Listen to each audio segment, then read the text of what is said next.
Afternoon. Today, one of the toughest tales of the recession took another big step towards becoming a success story.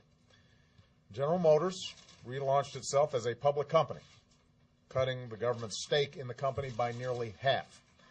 What's more, American taxpayers are now positioned to recover more than my administration invested in GM.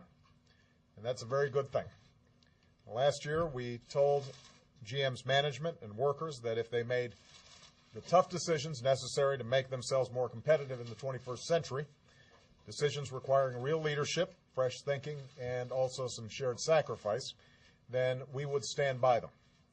And because they did, the American auto industry, an industry that's been the proud symbol of America's manufacturing might for a century, an industry that helped to build our middle class, is once again on the rise. Our automakers are in the midst of their strongest period of job growth in more than a decade. Since GM and Chrysler emerged from bankruptcy, the industry has created more than 75,000 new jobs. For the first time in 6 years, Ford, GM, and Chrysler are all operating at a profit. In fact, last week, GM announced its best quarter in over 11 years. And most importantly, American workers are back at the assembly line manufacturing the high-quality, fuel-efficient, American-made cars of tomorrow, capable of going toe-to-toe with any other manufacturer in the world. Just 2 years ago, this seemed impossible. In fact, there were plenty of doubters and naysayers who said it couldn't be done, who were prepared to throw in the towel and read the American auto industry last rites. Independent estimates suggested, however, that had we taken that step, had we given up, we would have lost more than 1 million jobs across all 50 states. It would have also resulted in economic chaos, devastating communities across the country and costing governments tens of billions of dollars in additional social safety net benefits and lost revenue. Now, that wasn't an acceptable option, to throw up our hands and to quit. That's not what we do. As a country of optimistic and determined people who don't give up when times are tough.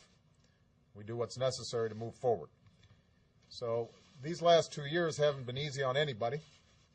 They haven't been without pain or sacrifice, as the tough restructuring of GM reminds us.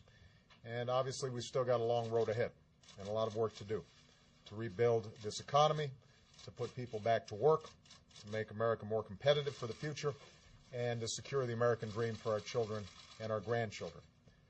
But we are finally beginning to see some of these tough decisions that we made in the midst of crisis pay off. And I'm absolutely confident that we're going to keep on making progress. I believe we're going to get through this tougher and stronger than we were before. Because just as I had faith in the ability of our auto workers to persevere and succeed, I have faith in the American people's ability to persevere and succeed. And I have faith that America's best days and American manufacturing's best days are still ahead of us.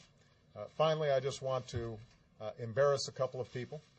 Ron Blum and Brian Dietz are key members of the team that helped to engineer this rescue of GM and Chrysler.